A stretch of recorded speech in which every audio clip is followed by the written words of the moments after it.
Listen up, because what I'm about to tell you isn't some fairy tale bullshit. This is the story of Ryuto Kageyama, and I'm warning you right now, by the time we get to the end, you're gonna question everything you thought you knew about love and revenge. So buckle up. Part 1. The golden boy Ryuto Kageyama wasn't just some regular dude walking around Tokyo. Nah, this guy was the whole package. 28 years old, sharper than a samurai blade, with looks that could make a model jealous. He ran his own tech startup that was blowing up. We're talking millions in revenue.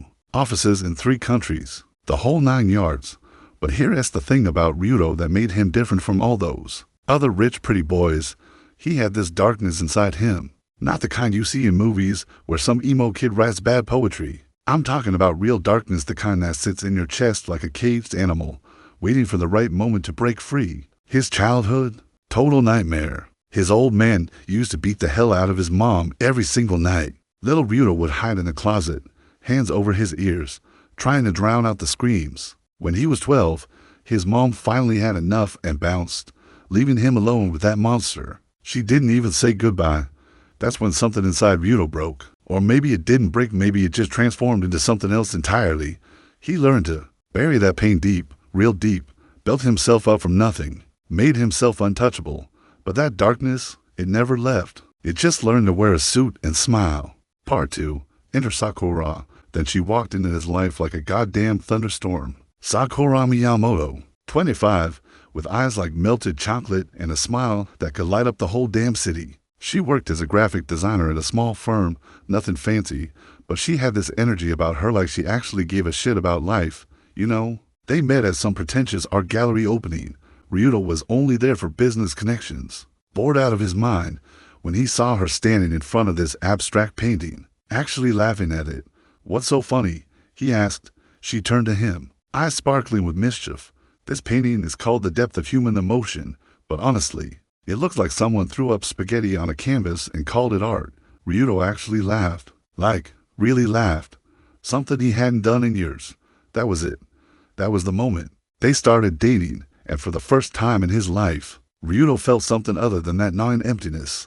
Sakura was light, where he was darkness. She'd drag him to street food vendors at midnight, make him dance in the rain like some cheesy rom-com, and she really listened when he talked about his dreams, his fears. Everything except that darkness he kept locked away. 6 months in, he was head over heels, completely whipped. His business partners noticed he was smiling more, taking actual vacations. Ryuto Kageyama, the workaholic machine, was becoming human again. He was planning to propose, had the ring picked out and everything, a custom design piece that cost more than most people's cars. He was gonna take her to Kyoto, do the whole romantic getaway thing, but then everything went to hell. Part 3. The Betrayal. It was a Tuesday. Funny how the worst days of your life always seem to happen on the most boring days of the week. Ryuto came home early from a business meeting that got canceled. He was thinking about surprising Sakura, maybe taking her out to that Italian place she loved. He walked into his penthouse apartment with a stupid grin on his face, calling out her name. No answer. But he heard something. Sounds coming from the bedroom. And not just any sounds, the kind of sounds that make your blood run cold. He pushed open the door, and there she was, his Sakura, in his bed, with his best friend, Kenji Watanabe. Kenji, the guy who'd been by his side since college, the guy who was supposed to be his brother, his right hand in the business, the one person he actually trusted in this world. Time seemed to freeze. Sakura's eyes went wide with horror. Kenji just smirked, actually smirked like he'd been caught with his hand in the cookie jar, and didn't give a damn. Ryuto, wait, Sakura started, scrambling for the sheets. But Ryuto didn't wait. He turned and walked out, his mind completely blank. Not angry, not sad, just empty. That night, sitting alone in his office with a bottle of whiskey, something inside Ryuto finally snapped. That darkness he'd been keeping locked up, it didn't just escape, it consumed him whole. He made a decision right then and there. They wanted to play games, fine. He'd show them what happens when you betray Ryuto Kageyama. Part 4. The seduction. Over the next 3 months, Ryuto became someone else entirely. Or maybe he just became who he was always meant to be. He didn't yell, didn't confront them. Instead, he played it cool. Told Sakura he needed time to think, kept Kenji close in the business. Both of them thought they'd gotten away with it. Idiots. See, Ryuto discovered something interesting. Kenji had a fiancée, Yuki Tanaka, a sweet, innocent kindergarten teacher who thought Kenji was working late all those nights. He was screwing Sakura, so Ryuto made his move. He accidentally bumped into Yuki at a coffee shop, started a conversation. She was lonely, her fiancé was never around, and here was this incredibly handsome, successful man who actually seemed interested in what she had to say. One coffee led to another, then dinners, then late-night conversations where Yuki poured her heart out about feeling neglected, unwanted. Ryuto was patient, calculated. He knew exactly what to say, exactly how to look at her to make her feel seen. And yeah, maybe part of him enjoyed the hunt, the manipulation. That darkness inside him was purring like a satisfied cat. 2 months in, they slept together. Yuki was crying afterward, guilty as hell, saying it was a mistake. But Ryuto held her, whispered all the right things, made her believe this was somehow fate, that they were meant to find each other. Meanwhile, he was still stringing Sakura along, occasionally meeting her for coffee, letting her think there was hope for reconciliation. She'd cry, apologize, beg him to understand that Kenji had seduced her, that she was weak, that she loved only him. All lies. He'd seen the text between them, hundreds of messages. They'd been screwing behind his back for months before he caught them. They laughed about him, called him the Ice King, joked about his emotional unavailability. But Ryuto just smiled and told Sakura he was thinking about forgiveness, kept her on the hook. The darkness inside him was singing now. Part 5. The unraveling. Here's where things got messy, because somewhere along the way, between the manipulation and the revenge sex and the carefully orchestrated destruction of everyone who betrayed him, Ryuto started feeling something for Yuki, real feelings. She wasn't like Sakura. Yuki was genuine, kind, completely unaware of the game being played around her. When she looked at him, she didn't see the successful businessman or the damaged goods. She just saw him, and that terrified him. One night, after they'd made love in some hotel room across town, Yuki curled up against his chest and whispered, "I think I'm falling in love with you, Ryuto." His heart should have felt nothing. This was revenge. She was a pawn. But instead, something cracked inside him, that carefully constructed wall between his darkness and whatever humanity he had left. "You don't know me," he said quietly. "Then let me know you," she replied, kissing his jaw. "Really know you." That's when Ryuto realized he was losing himself. The plan was supposed to be simple: destroy Kenji and Sakura, burn their lives to the ground, walk away clean. But now he was caught between the worlds, the darkness that wanted blood and the tiny spark of light that Yuki had reignited.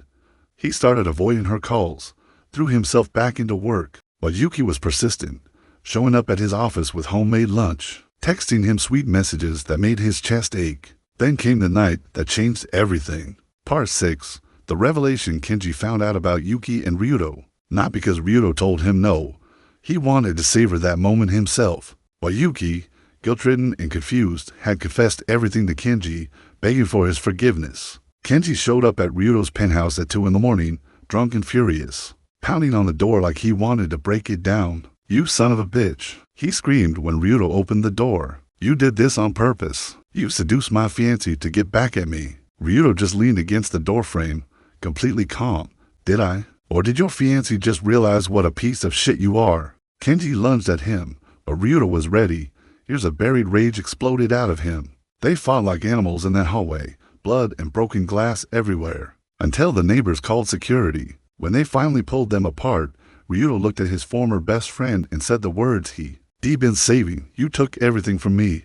I just returned the favor." "How's it feel, Kenji? How's it feel to be betrayed by someone you trusted?" But Kenji just laughed, a bitter, broken sound. "You think you won? Bro, you lost yourself. Look at you. You've become everything you hated about your father." Those words hit Ryuto like a bullet. He stood there, bleeding, staring at his reflection in the hallway mirror. And for the first time, he saw it. The darkness hadn't just consumed him, it had transformed him into the very monster he'd spent his whole life running from. Part 7. The choice. The next morning, Ryuto made a decision. He called Yuki, asked her to meet him at the park where they'd first really talked. She came, beautiful as always, hope shining in her eyes. "I need to tell you the truth," he said. And he did. Everything. The betrayal, the revenge plot, how he'd used her to hurt Kenji. He didn't sugarcoat it, didn't try to make himself look better. Just laid it all out there. Yuki listened, tears streaming down her face. When he finished, she slapped him hard.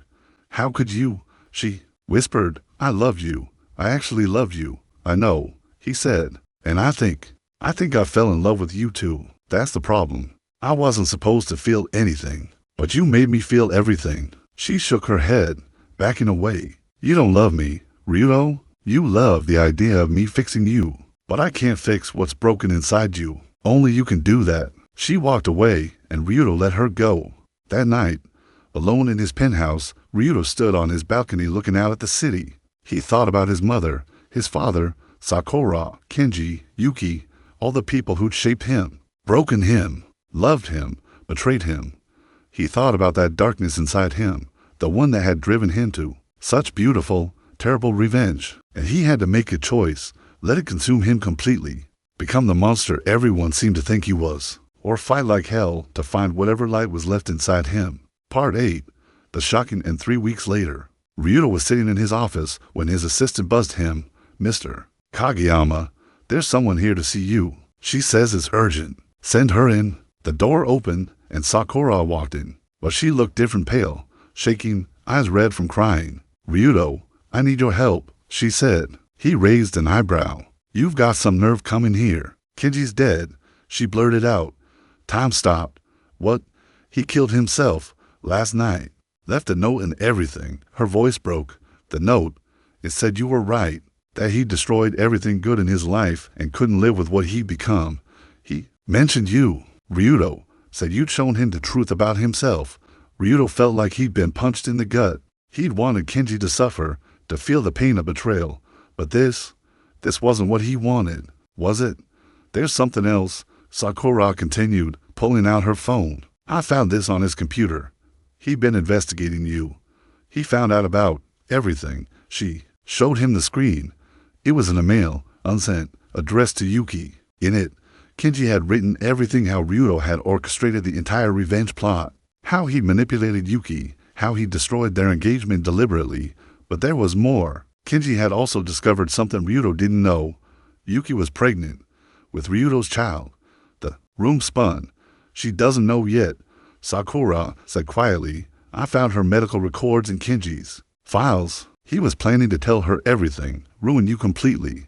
But then, Ryuto couldn't breathe. His revenge had spiraled so far out of control that it had cost a man his life. And now there was an innocent child involved, a child who would grow up knowing their father was a monster who demanipulated their mother, just like Ryuto had grown up.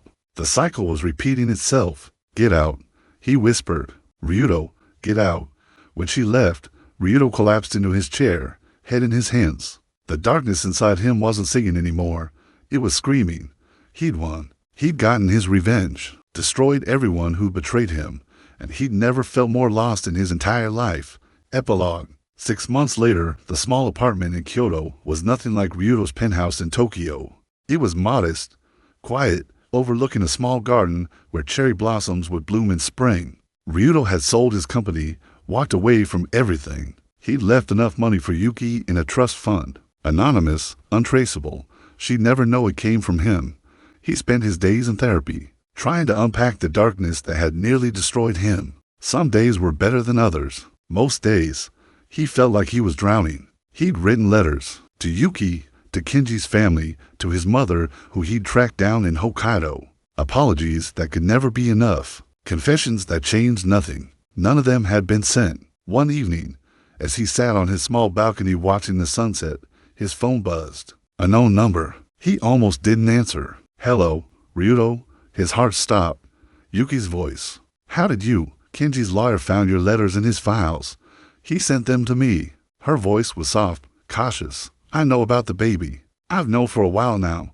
Silence. Why didn't you tell me? She asked.